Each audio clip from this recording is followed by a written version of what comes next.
Hello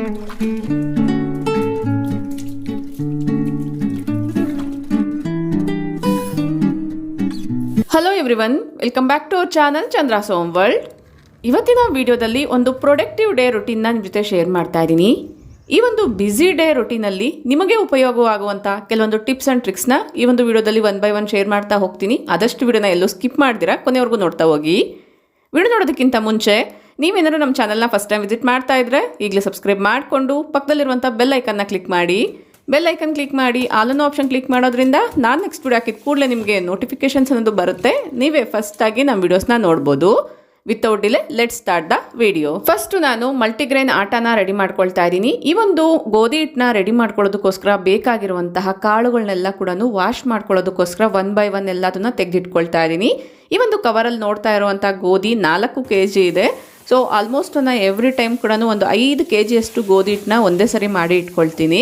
4 kg ಅಷ್ಟು ಗೋಧಿನ ತಗೊಂಡು ವಿಡಿಯೋದಲ್ಲಿ ತೋರಿಸ್ದಂಗೆ ಸ್ವಲ್ಪ ಉಪ್ಪನ್ನ ಹಾಕ್ಬಿಟ್ಟು ಚೆನ್ನಾಗಿ ವಾಶ್ ಮಾಡಿಬಿಟ್ಟು ಈ ಒಂದು ಡ್ರೈನರಲ್ಲಿ ಹಾಕ್ತಾ ಇದ್ದೀನಿ. ಇದರಲ್ಲಿ ಹಾಕೋದ್ರಿಂದ ನೀರೆಲ್ಲ ಬೇಗ ಡ್ರೈ ಔಟ್ ಆಗಿ ಬೇಗನೆ ಒಣಗೋ ಚಾನ್ಸ್ ಇರುತ್ತೆ. ಅದಕ್ಕೋಸ್ಕರ ನಾನು ಗೋಧಿನ 2 ಸರಿ ಕೂಡ ನಾನು ಈ ರೀತಿ ಸ್ವಲ್ಪ ಸ್ವಲ್ಪ ಕ್ವಾಂಟಿಟಿನ ಹಾಕ್ಕೊಂಡು ನೀಟಾಗಿ ವಾಶ್ ಮಾಡಿಬಿಟ್ಟು ಈ ರೀತಿ ಸೈಡ್ಗೆ ಇಟ್ಕೊಳ್ತಾ ಇದ್ದೀನಿ.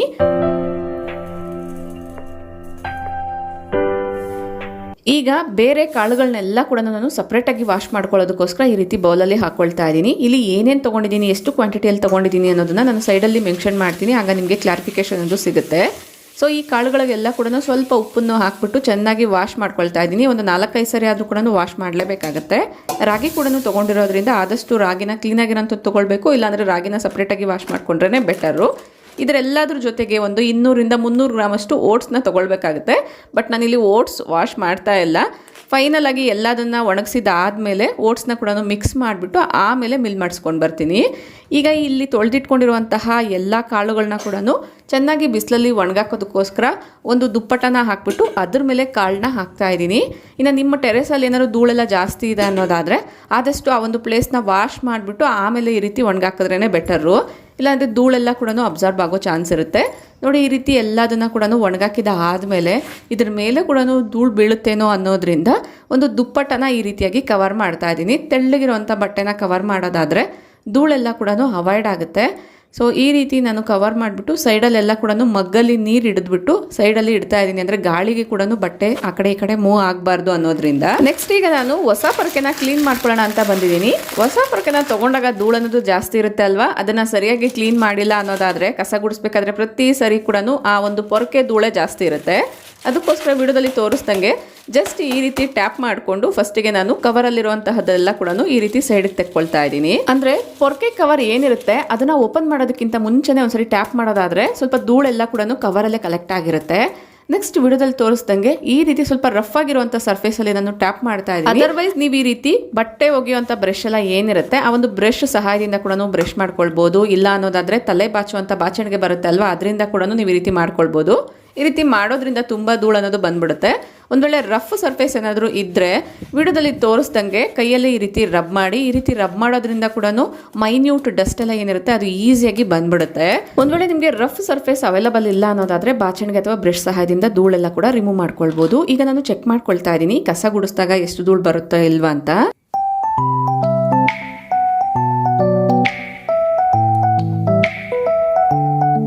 ಇನ್ನೂ ಸ್ವಲ್ಪ ಧೂಳು ಕಾಣಿಸ್ಕೊಳ್ತಾ ಇದೆ, ಅದಕ್ಕೋಸ್ಕರ ಪೊರಕೆನ ನೀರಲ್ಲಿ ಈ ರೀತಿ ಮುಳುಗಿಸಿ ಇಟ್ಕೊಳ್ತಾ ಇದ್ದೀನಿ. ಇಲ್ಲಿ ಅಬ್ಸರ್ವ್ ಮಾಡ್ತಾ ಇರ್ಬೋದು ಎಷ್ಟೊಂದು ಡಸ್ಟ್ ಕಲೆಕ್ಟ್ ಆಗಿದೆ ಅಂತ. ಈ ರೀತಿ ನೀವು ವಾಶ್ ಮಾಡ್ಕೊಳ್ಳೋದಾದರೆ ಡಸ್ಟ್ ಎಲ್ಲ ಕೂಡ ಈಸಿಯಾಗಿ ರಿಮೂವ್ ಆಗಿಬಿಡುತ್ತೆ. ಅಂದರೆ ನಾನು ವಿಡಿಯೋದಲ್ಲಿ ಏನೇನು ತೋರಿಸ್ತೆ ಆ ರೀತಿ ಮಾಡೋದಾದರೆ ಹೊಸ ಪೊರಕೆಯಲ್ಲಿರುವಂಥ ಧೂಳೆಲ್ಲ ಕೂಡ ರಿಮೂವ್ ಆಗುತ್ತೆ. ಪೊರಕೆನ ಒಂದು 5 ನಿಮಿಷ ಈ ರೀತಿ ಜಾಲಿಸ್ಕೊಳ್ತಾ ಇದ್ದೀನಿ. ಚೆನ್ನಾಗಿ ಜಾಲಿಸ್ಕೊಳ್ಬೇಕಾದ್ರೆ ಈ ರೀತಿ ಮೂವ್ ಮಾಡೋದಾದರೆ ಒಳಗಡೆ ಇರುವಂಥ ಡಸ್ಟ್ ಎಲ್ಲ ಕೂಡ ಈಸಿಯಾಗಿ ಬಂದ್ಬಿಡುತ್ತೆ. ಈಗ ಇದನ್ನು ನಾನು ಪೂರ್ತಿ ಒಣಗೋವರೆಗೂ ಕೂಡ ಈ ರೀತಿ ಬಿಡ್ತೀನಿ. ಸ್ವಲ್ಪ ಪೊರಕೆನ ಅಗಲ ಮಾಡಿ ಇಡೋದಾದರೆ ಬೇಗ ಒಣಗೋಗುತ್ತೆ. ಈಗ ಬಿಸಿಲು ಕೂಡ ಜಾಸ್ತಿ ಇರುತ್ತೆ ಅಲ್ವಾ, ಅದಕ್ಕೋಸ್ಕರ.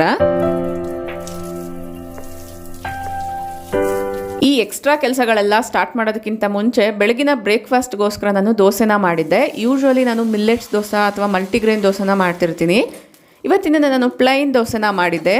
ಈ ಒಂದು ದೋಸೆನ ನಾನು ಇಂಡಸ್ ವ್ಯಾಲಿ ತವ ಏನಿದೆ ಅದರಿಂದ ಮಾಡಿದ್ದೆ. ಬಟ್ ಯೂಶ್ವಲಿ ನೀವು ಅಬ್ಸರ್ವ್ ಮಾಡೇ ಇರ್ತೀರಾ, ನಾನ್ ಸ್ಟಿಕ್ ತವದಲ್ಲಿ ಮಾಡಿದಾಗ ಪೇಪರ್ ರೀತಿಯಲ್ಲಿ ದೋಸೆ ಅನ್ನೋದು ಬರುತ್ತೆ. ಆ ಟೆಕ್ಸ್ಚರ್ ಎಲ್ಲ ಒಂದು ರೀತಿ ಡಿಫ್ರೆಂಟ್ ಆಗಿರುತ್ತೆ ಅಲ್ವಾ. ಸೇಮ್ ವೇಲೇನೆ ಈ ಒಂದು ತವ ಮೇಲೆ ಕೂಡ ನಾವು ಮಾಡ್ಕೊಳ್ಬೋದು. ನಿಮ್ಗೆ ಇನ್ನೂ ಸ್ವಲ್ಪ ಹಳೇ ಕಾಲದ ಪದ್ಧತಿಯಲ್ಲಿ ಬೇಕು ಅನ್ನೋದಾದರೆ ದೋಸೆನ ನೀವು ಈ ರೀತಿ ಹಾಕಿದಾಗ ಜಾಸ್ತಿ ಟರ್ನ್ ಮಾಡ್ದಿರ ಇದ್ರೆ better.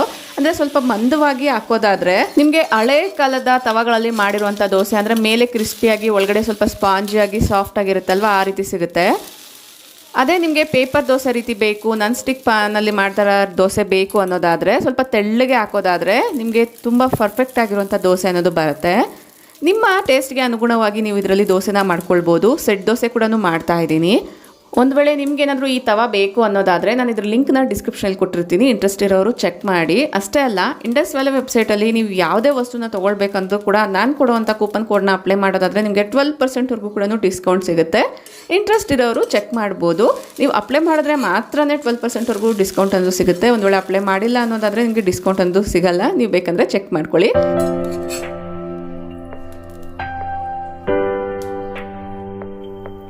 Next coming to laundry routine. ಪ್ರತಿನಿತ್ಯ ಕೂಡ ಬೆಳಗಿನ ಜಾವ ಒಂದು ಲೋಡ್ ಆಫ್ ಲಾಂಡ್ರಿನ ವಾಶ್ಗೆ ಹಾಕ್ಕೊಳ್ತಾ ಇರ್ತೀನಿ. ಇನ್ನೂ ಸ್ವಲ್ಪ ಎಕ್ಸ್ಟ್ರಾ ಕೆಲಸ ಇರೋವಂಥ ದಿನ ನಾನು ರಾತ್ರಿಯಲ್ಲೇ ಮಿಷಿನ್ಗೆ ಲೋಡ್ ಮಾಡಿಬಿಟ್ಟು ಬೆಳಗ್ಗೆ ಆನ್ ಆಗೋ ರೀತಿಯಲ್ಲಿ ಸೆಟ್ಟಿಂಗ್ನ ಮಾಡ್ಕೊಳ್ತೀನಿ. ಬಟ್ ಈಗ ಬಿಸಿಲು ಜಾಸ್ತಿ ಇರೋ ಕಾರಣ ಬೇಗ ಒಣಗುತ್ತೆ ಅನ್ನೋದ್ರಿಂದ ಸ್ವಲ್ಪ ಲೇಟಾಗಿ ಬಟ್ಟೆಗಳನ್ನ ಮಿಷಿನ್ಗೆ ಹಾಕ್ತಾ ಇದ್ದೀನಿ. ಅಷ್ಟೇ ಅಲ್ಲ, ಎಲ್ಲರೂ ಸ್ನಾನ ಮಾಡಿದ ಮುಗಿಸಿದ ಮೇಲೆ ಅವತ್ತಿನ ಬಟ್ಟೆಗಳೆಲ್ಲ ಏನಿರುತ್ತೆ ಅದನ್ನೆಲ್ಲ ಕೂಡ ನಾನು ಒಟ್ಟಿಗೆ ವಾಶ್ಗೆ ಹಾಕೋಣ ಅನ್ನೋದ್ರಿಂದ ಸ್ವಲ್ಪ ಲೇಟಾಗಿ ಹಾಕ್ತಾ ಇದ್ದೀನಿ. ಇಲ್ಲಿ ನೀವು ನೋಡ್ತಾ ಇರ್ಬೋದು, ಬಟ್ಟೆಗಳೆಲ್ಲ ವಾಶ್ಗೆ ಹಾಕಿದ ಆದಮೇಲೆ ನಾನು ಡಿಟರ್ಜೆಂಟ್ ಎಲ್ಲ ಕೂಡ ಹಾಕೋದಕ್ಕಿಂತ ಮುಂಚೆ ಚೆಕ್ ಮಾಡಿಕೊಂಡೆ. ಎಲ್ಲ ಬಾಟಲ್ಸು ಕೂಡ ಖಾಲಿಯಾಗಿದೆ, ಅದಕ್ಕೋಸ್ಕರ ರೀಫಿಲ್ ಮಾಡ್ಕೊಳ್ತಾ ಇದ್ದೀನಿ. ನೆಕ್ಸ್ಟ್ ನನಗೆ ಲಾಸ್ಟ್ ವಿಡಿಯೋಸಲ್ಲಿ ಒಬ್ಬರು ಕಮೆಂಟ್ ಮಾಡಿದರು, ವಾಷಿಂಗ್ ಮಿಷಿನ್ ಮೇಲೆ ಸ್ಟೋನ್ ರೀತಿ ಕಾಣಿಸ್ತಿದೆ ಅಲ್ವಾ, ಅದು ಏನು ಅಂತ. ಜಸ್ಟ್ ಅದೊಂದು ಗ್ರಾನೈಟ್ ಪೀಸು, ಸ್ವಲ್ಪ ಅಗಲವಾಗಿರುವಂಥ ಗ್ರಾನೈಟ್ ಪೀಸ್ನ ನಾನು ಈ ರೀತಿಯಾಗಿ ಇಟ್ಕೊಂಡಿದ್ದೀನಿ. ಅಂದರೆ ಡಿಟರ್ಜೆಂಟ್ ಎಲ್ಲ ಕೂಡ ಆರ್ಗನೈಸ್ ಮಾಡ್ಕೊಳ್ಳೋಕ್ಕೆ ತುಂಬ ಚೆನ್ನಾಗಿರುತ್ತೆ, ನೋಡೋಕ್ಕೂ ಕೂಡ ನೀಟಾಗಿ ಕಾಣಿಸುತ್ತೆ ಅನ್ನೋದ್ರಿಂದ.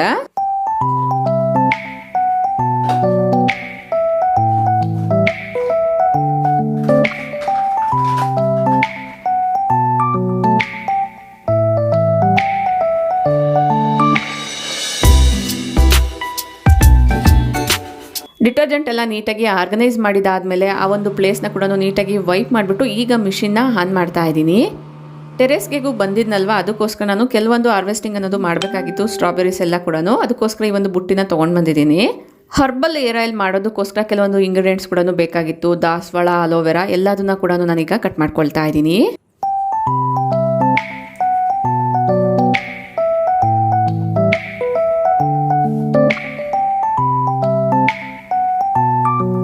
ಅಲೋವೆರಾದಲ್ಲಿ ಮುಳ್ಳೆಲ್ಲ ಏನು ಸೈಡಲ್ಲಿರುತ್ತೆ ಅದನ್ನೆಲ್ಲ ಕೂಡ ನಾನು ಇಲ್ಲೇ ಕಟ್ ಮಾಡ್ಕೊಳ್ತಾ ಇದ್ದೀನಿ. ಮತ್ತು ಕಿಚನಲ್ಲೆಲ್ಲ ಕೂಡ ಆ ಕಡೆ ಈ ಕಡೆ ಹರಡಬಾರ್ದು ಅನ್ನೋದ್ರಿಂದ.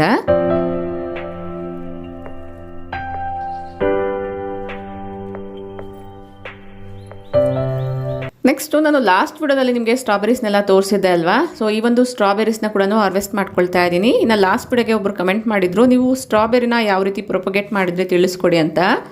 ನಿಮ್ಮಲ್ಲಿ ಯಾರ್ಯಾರಿಗೆಲ್ಲ ಇಂಟ್ರೆಸ್ಟ್ ಇದೆ ಇದ್ರ ಬಗ್ಗೆ ತಿಳ್ಕೊಳ್ಬೇಕು ಅಂತ ನನಗೆ ಕಮೆಂಟ್ ಮಾಡಿ ತಿಳಿಸಿ. ತುಂಬ ಜನ ಕಮೆಂಟ್ ಮಾಡಿದ್ರೆ ನಾನು ಅದಕ್ಕೆ ಸಂಬಂಧಪಟ್ಟಿರುವಂಥ ಡೀಟೇಲ್ ವಿಡಿಯೋನ ಶೇರ್ ಮಾಡ್ತೀನಿ. ಈಗ ಎಲ್ಲ ಸ್ಟ್ರಾಬೆರೀಸ್ನ ಕೂಡ ಈ ರೀತಿ ಹಾರ್ವೆಸ್ಟ್ ಮಾಡ್ಕೊಂಡಿದ್ದೀನಿ. ಮನೆಯಲ್ಲಿ ಬೆಳ್ಕೊಂಡಿರುವಂಥ ಒಂದು ಫ್ರೂಟ್ ಆದರೂ ಕೂಡ ತುಂಬ ಖುಷಿ ಅನ್ನೋದು ಕೊಡುತ್ತೆ. ಯಾವುದೇ ರೀತಿ ಔಷಧಿನ ಹೊಡಿದಿರ ಬೆಳೆದಿರುವಂಥ ಸ್ಟ್ರಾಬೆರೀಸು. ಈಗ ನಾವು ಆಗಲೇ ವಾಶ್ಗೆಲ್ಲನೂ ಏನು ಹಾಕಿದ್ವಿ, ಬಟ್ಟೆಗಳೆಲ್ಲ ಕೂಡ ನೀಟಾಗಿ ವಾಶ್ ಆಗಿದೆ. ಈಗ ನಾನು ಒಣಗಾಕಕ್ಕೆ ತೊಗೊಂಡು ಬಂದಿದ್ದೀನಿ.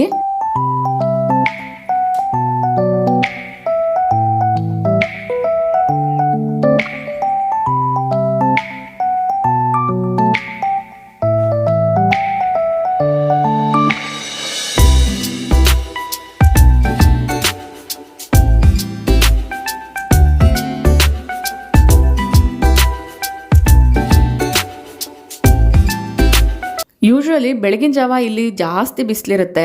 ಆ ಟೈಮಲ್ಲಿ ನಾನು ಗೋಧಿನ ಇಲ್ಲಿ ಒಣಗಾಕಿದ್ದೆ. ಬಟ್ ಈಗ ಬಿಸಿಲು ಸ್ವಲ್ಪ ಚೇಂಜ್ ಆಗಿದೆ, ಬೇರೆ ಕಡೆಗೆ ನಾನು ಇದನ್ನ ಕೂಡ ಶಿಫ್ಟ್ ಮಾಡ್ಕೊಂಡಿದ್ದೀನಿ.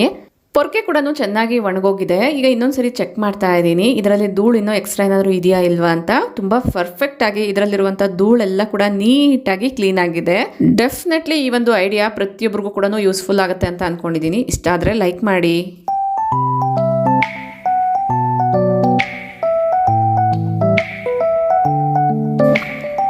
ಈಗ ಚೆನ್ನಾಗಿ ಒಣಗಿರೋಂಥ ಗೋಧಿನ ಮಿಲ್ ಮಾಡಿಸ್ಕೊಂಬರೋದಕ್ಕೋಸ್ಕರ ಒಂದು ಬಾಕ್ಸಲ್ಲಿ ಹಾಕ್ತಾ ಇದ್ದೀನಿ. ಬಾಕ್ಸಲ್ಲಿ ಹಾಕಬೇಕಾದ್ರೆ ಒಂದು 300 ಗ್ರಾಮಷ್ಟು ಓಟ್ಸ್ ಕೂಡ ಹಾಕ್ಕೊಂಡಿದ್ದೀನಿ. ಈ ಟೈಮಲ್ಲಿ ಒಂದ್ಸರಿ ಚೆಕ್ ಮಾಡ್ಕೊಳ್ಬೇಕಾಗತ್ತೆ ಎಲ್ಲ ಕೂಡ ಪರ್ಫೆಕ್ಟಾಗಿ ಡ್ರೈ ಆಗಿದೆಯಾ ಇಲ್ವಾ ಅಂತ. ಇದೆಲ್ಲದೂ ಕೂಡ ಮಿಲ್ ಮಾಡಿಸ್ಕೊಂಡು ಬಂದಾದಮೇಲೆ ನಿಮಗೆ ಮಲ್ಟಿಗ್ರೈನ್ ಆಟ ಅಥವಾ ಗೋಧಿ ಹಿಟ್ಟು ಅನ್ನೋದು ರೆಡಿ ಆಗುತ್ತೆ.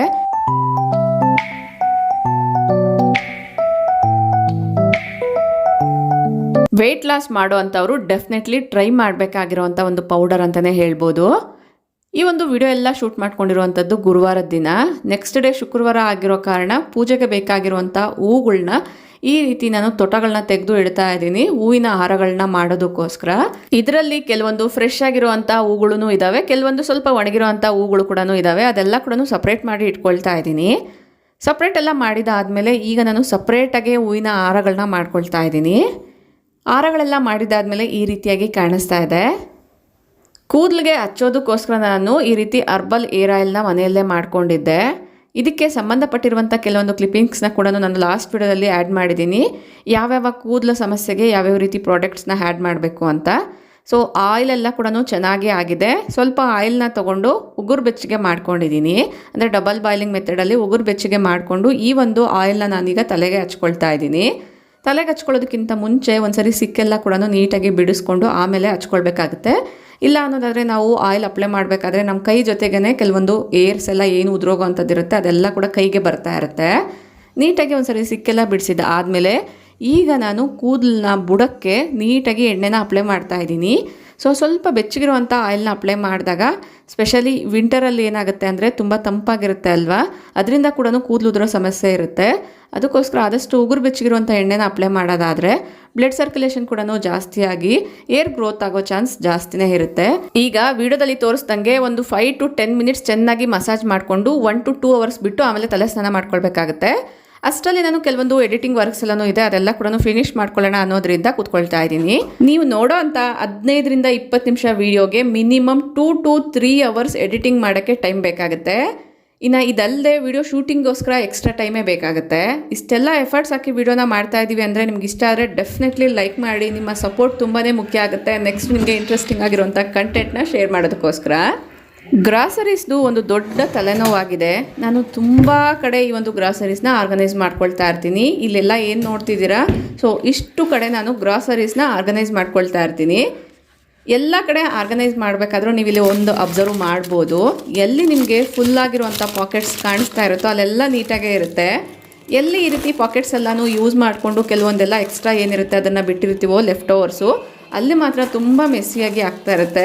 ಅದಕ್ಕೋಸ್ಕರ ಫೈನಲಾಗಿ ಎಲ್ಲ ಕಡೆ ಉಳಿದಿರುವಂಥ ಗ್ರಾಸರೀಸ್ ಎಲ್ಲ ಏನಿದೆ ಅದೆಲ್ಲದನ್ನು ಒಂದು ಕಡೆ ಇಟ್ಕೊಳ್ತಾ ಇದ್ದೀನಿ. ಇದೆಲ್ಲದನ್ನು ಕೂಡ ನೀಟಾಗಿ ಆರ್ಗನೈಸ್ ಮಾಡ್ಕೊಳ್ಬೇಕು ಅನ್ನೋದಕ್ಕೋಸ್ಕರ. ಆದಷ್ಟು ನೀವೇನಾದರೂ ಹೊಸದಾಗಿ ಮನೆ ಕಟ್ಟಿಸ್ಕೊಳ್ತಾ ಇದ್ದರೆ ಪ್ಯಾಂಟ್ರಿಗಂತಲೇ ಸಪ್ರೇಟಾಗಿ ಒಂದು ಕ್ಯಾಬಿನೆಟ್ಸ್ನ ಮಾಡಿಸ್ಕೊಳ್ಳಿ. ಇಲ್ಲ ಅನ್ನೋದಾದರೆ ಒಂದು ಕಡೆ ನಿಮಗೆ ನೀಟಾಗಿ ಜೋಡಿಸ್ಕೊಳ್ಳೋಕ್ಕಾಗಲ್ಲ ಅಂತ ಇನ್ನೊಂದು ಕಡೆ ಆಗಲ್ಲ ಅಂತ ಮತ್ತೊಂದು ಕಡೆ, ಈ ರೀತಿ ಪ್ಲೇಸ್ನ ಶಿಫ್ಟ್ ಮಾಡ್ತಾನೆ ಇರಬೇಕಾಗತ್ತೆ. ಆದಷ್ಟು ನೀವು ಮನೇನ ಕಟ್ಟಿಸ್ಕೊಳ್ಬೇಕಾದ್ರೇ ಕೆಲವೊಂದು ಏರಿಯಾಸ್ನ ಪಾಯಿಂಟ್ಔಟ್ ಮಾಡಿಕೊಂಡು ಅದಕ್ಕೆ ತಕ್ಕಂಗೆ ನೀವು ಕ್ಯಾಬಿನೆಟ್ಸ್ನ ಮಾಡಿಸ್ಕೊಂಡ್ರೆ ಬೆಟರು. ಈಗ ನಾನು ಗ್ಲಾಸ್ ಜಾರ್ಸ್ ಎಲ್ಲ ಕೂಡ ತೆಗೆದು ಕೆಳಗಡೆ ಇಟ್ಕೊಳ್ತಾ ಇದ್ದೀನಿ. ಎಲ್ಲ ಖಾಲಿ ಆಗಿರುವಂಥ ಗ್ಲಾಸ್ ಜಾರ್ಸ್ನ ನೀಟಾಗಿ ವಾಶ್ ಮಾಡಿ ಈ ಒಂದು ಪ್ಲೇಸಲ್ಲಿ ಇಟ್ಟಿದ್ದೆ, ಅದೆಲ್ಲ ಕೂಡ ಈಗ ನೀಟಾಗಿ ಒಂದು ಪ್ಲೇಸಲ್ಲಿ ಇಟ್ಕೊಳ್ತಾ ಇದ್ದೀನಿ. ಕೆಳಗಡೆ ಏನು ಓಪನ್ ಮಾಡ್ತಿದ್ದೀನಿ, ಈ ಒಂದು ರ್ಯಾಕಲ್ಲಿ ಕೂಡ ಅಷ್ಟೇ ಕೆಲವೊಂದು ಗ್ರಾಸರೀಸ್ ಇರ್ಬೋದು, ಬಾಕ್ಸಸ್ನೆಲ್ಲ ಕೂಡ ನಾನು ಮತ್ತೆ ರೀಅರೇಂಜ್ ಮಾಡೋಣ ಅನ್ನೋದ್ರಿಂದ ಎಲ್ಲ ಕೂಡ ಮೆಸ್ಸಿಯಾಗಿ ಇಟ್ಟಿದ್ದೆ. ಅದೆಲ್ಲದನ್ನ ತೆಗೆದು ಈ ರೀತಿ ಕೌಂಟರ್ ಮೇಲೆ ಇಟ್ಕೊಂಡಿದ್ದೀನಿ. ನೋಡ್ತಾ ಇದ್ದೀರಲ್ವ ಕಿಚನ್ ಯಾವ ರೀತಿ ಕಾಣಿಸ್ತಿದೆ ಅಂತ. ಈಗ 1 by 1 ಎಲ್ಲದನ್ನ ಕೂಡ ಆರ್ಗನೈಸ್ ಮಾಡ್ಕೊಳ್ಬೇಕಾಗತ್ತೆ. ಫಸ್ಟು ನಾನು ಕೆಳಗಡೆ ಎಲ್ಲ ಯಾವ್ಯಾವ ರೀತಿ ಮೆಸ್ಸಿಯಾಗಿ ಇಟ್ಟಿದ್ದೆ, ಈ ರೀತಿ ಕೇಕ್ ಮಾಡೋವಂಥದ್ದೆಲ್ಲ ಕೂಡ ಅದೆಲ್ಲದನ್ನು ಕೂಡ ಒಂದು ಬಾಕ್ಸಲ್ಲಿ ಹಾಕ್ಬಿಟ್ಟು ಒಂದು ಬಾಸ್ಕೆಟಲ್ಲಿ ಹಾಕಿ ಈ ರೀತಿಯಾಗಿ ಜೋಡಿಸ್ಕೊಂಡಿದ್ದೀನಿ. ಅದೇ ಥರ ಈ ಬಾಕ್ಸಸ್ಸಲ್ಲಿ ಕವರ್ಸಲ್ಲಿ ಎಲ್ಲನೂ ಮನೆಯಲ್ಲೇ ಮಾಡಿರುವಂಥ ಹಪ್ಪಳ ಅನ್ನೋದು ಇತ್ತು. ಅಂದರೆ ಕೆಲವೊಂದು ಬಾಕ್ಸಲ್ಲಿ ಹಾಕಿ ಇಟ್ಟಿದ್ರು ಕೂಡ ಆ ಬಾಕ್ಸ್ ಬೇರೆ ಏನಕ್ಕಾದರೂ ಬೇಕಾಗುತ್ತೆ ಅನ್ನೋದ್ರಿಂದ ತೆಗೆದಿರ್ತೀವಿ. ಅದಕ್ಕೋಸ್ಕರ ಈಗ ನಾನು ಎಲ್ಲದನ್ನು ಕೂಡ ಅಂದರೆ ಹಪ್ಪಳಗಳೆಲ್ಲ ಕೂಡ ಈ ರೀತಿ ಬಾಕ್ಸ್ಗಳಲ್ಲಿ ಹಾಕಿ ಸ್ಟೋರ್ ಮಾಡ್ಕೊಳ್ತಾ ಇದ್ದೀನಿ. ಎಲ್ಲ ಕಡೆ ಆಲ್ಮೋಸ್ಟ್ ಪ್ಲಾಸ್ಟಿಕ್ನ ಅವಾಯ್ಡ್ ಮಾಡ್ತಾ ಇದ್ದೀನಿ, ಬಟ್ ಆದರೂ ಕೂಡ ಕೆಲವೊಂದನ್ನು ಜೋಡಿಸ್ಕೊಳ್ಳೋದಕ್ಕೋಸ್ಕರ ಆರ್ಗನೈಸ್ ಮಾಡ್ಕೊಳ್ಳೋದಕ್ಕೋಸ್ಕರ ಇರೋವಂಥ ಪ್ಲಾಸ್ಟಿಕ್ ಬಾಕ್ಸಸ್ನ ಮಾತ್ರ ಇಲ್ಲಿ ಯೂಸ್ ಮಾಡ್ಕೊಳ್ತಾ ಇದ್ದೀನಿ. ಅದೇ ಥರ ಒಣಗಿದ ಬೇಳೆ ಲಾಸ್ಟ್ ಇಯರ್ದಿಲ್ಲಿ ಏನು ನೋಡ್ತಿದ್ದೀರಾ ಅದು ಒಂದು ಪುಟ್ಟದಾಗಿರುವಂಥ ಬಾಕ್ಸಲ್ಲಿ ಹಾಕಿ ಇಟ್ಟಿದ್ದೀನಿ. ಇದೆಲ್ಲ ಕೂಡ ಈ ಸರಿ ಮಾಡ್ಕೊಂಡಿರುವಂಥದ್ದು. ಇನ್ನು ಇದರಲ್ಲಿ ಸ್ವಲ್ಪ ಸಪ್ರೇಷನ್ ಮಾಡೋ ಅಂಥದ್ದಿದೆ, ಅದಕ್ಕೋಸ್ಕರ ಈ ರೀತಿಯಾಗಿ ಜೋಡಿಸ್ಕೊಂಡಿದ್ದೀನಿ.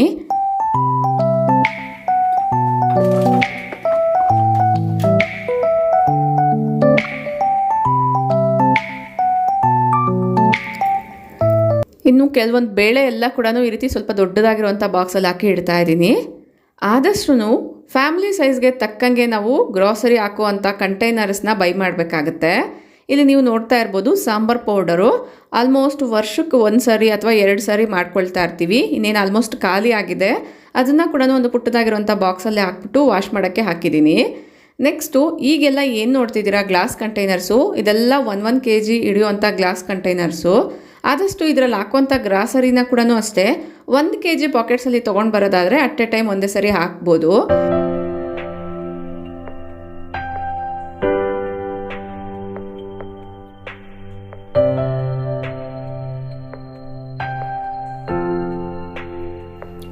ಇದೆಲ್ಲ ಕೂಡ ಡೈಲಿ ಬೇಸ್ಡ್ ಮೇಲೆ ಯೂಸ್ ಮಾಡುವಂಥ ಮೇಯ್ನ್ ಗ್ರಾಸರೀಸು ಎಲ್ಲದನ್ನು ಈ ರೀತಿ ಸ್ಟಾಕ್ ಮಾಡ್ಕೊಂಡಿದ್ದೀನಿ.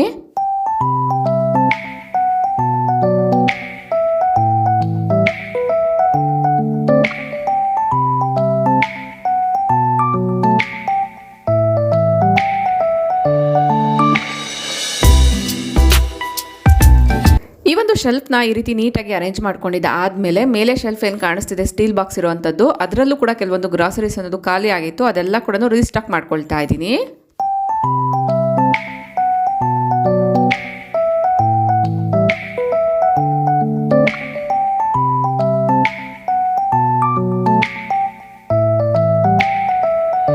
ಉಳಿದಿರುವಂಥ ಲೆಫ್ಟ್ ಓವರ್ ಗ್ರಾಸರೀಸ್ ಎಲ್ಲ ಏನಿದೆ ಅದನ್ನು ನಾನು ಜೋಡಿಸ್ಕೊಳ್ಳೋದಕ್ಕೋಸ್ಕರ ಈ ಒಂದು ಬಿದಿರಿನ ಬುಟ್ಟೆಗಳನ್ನ ತಗೊಂಡಿದ್ದೀನಿ. ಈ ಒಂದು ಬುಟ್ಟಿಗಳು ತುಂಬ ಹಳೇದಾಗಿತ್ತು, ಅಂದರೆ ಒಳಗಡೆ ಎಲ್ಲ ವೈಟ್ ಆಗಿತ್ತು. ಅದೆಲ್ಲದನ್ನು ಕೂಡ ಪಾಲಿಷ್ ಮಾಡಿಕೊಂಡು ಈ ರೀತಿ ನಾನು ಗ್ರಾಸರೀಸ್ನ ಜೋಡಿಸ್ಕೊಳ್ಳೋದಕ್ಕೋಸ್ಕರ ಯೂಸ್ ಮಾಡ್ಕೊಂಡಿದ್ದೀನಿ. ನೋಡ್ತಾ ಇದ್ದೀರಲ್ವಾ, ಎಲ್ಲ ಗ್ರಾಸರೀಸ್ನ ಈಗ ಒಂದೇ ಕಡೆ ಜೋಡಿಸ್ಕೊಳ್ಬೋದು. ದಿನಸಿ ತಂದಾದ್ಮೇಲೆ ಬಾಕ್ಸ್ಗಳಲ್ಲಿ ಹಾಕಿ ಇಟ್ಕೊಂಡಿಲ್ಲ ಅನ್ನೋದಾದರೆ ಆ ಒಂದು ದಿನಸಿನ ಜೋಡಿಸ್ಕೊಳ್ಳೋದಕ್ಕೋಸ್ಕರ ಜಾಸ್ತಿನೇ ಜಾಗ ಬೇಕಾಗುತ್ತೆ. ಕೆಲವೊಂದು ಲೆಫ್ಟ್ ಓವರ್ ಎಲ್ಲ ಏನಿರುತ್ತೆ ಅದೆಲ್ಲ ಕಡೆ ಇಡೋದ್ರಿಂದ ಸ್ವಲ್ಪ ಜಾಸ್ತಿ ಜಾಗ ಅನ್ನೋದು ಅಕ್ಯುಪೈ ಆಗುತ್ತೆ. ಎಲ್ಲ ಅದನ್ನು ರಿಮೂವ್ ಮಾಡಿದ್ಮೇಲೆ ನೋಡ್ತಿರ್ಬೋದು ನಿಮಗೆ ಖಾಲಿ ಜಾಗ ಅನ್ನೋದು ಎಷ್ಟು ಕಾಣಿಸ್ತಿದೆ ಅಂತ. ಇಲ್ಲೆಲ್ಲ ಕೂಡ ಗ್ರಾಸರೀಸ್ನ ಇಡ್ತಿದ್ದೆ. ಈಗ ಫೈನಲ್ಲಿ ಉಳಿದಿರುವಂಥ ಗ್ರಾಸರಿನ ಇಡೋದಕ್ಕೋಸ್ಕರ ಈ ಒಂದು ರ್ಯಾಕ್ ಮಾತ್ರ ಇಟ್ಕೊಂಡಿದ್ದೀನಿ. ಇದರಲ್ಲಿ ನಾನು ಒಂದು ಬಾಕ್ಸಲ್ಲಿ ಆಯಿಲ್ ಪಾಕೆಟ್ಸ್ ಎಲ್ಲ ಹಾಕೊಳ್ಳೋದಕ್ಕೋಸ್ಕರ ಇಟ್ಕೊಂಡಿದ್ದೀನಿ. ಇದೆಲ್ಲ ಕೂಡ ನಾನು ಸ್ವಲ್ಪ ಬಲ್ಕ್ ಕ್ವಾಂಟಿಟಿಯಲ್ಲಿ ತೊಗೊಂಡು ಬರೋ ಅಂಥದ್ದು.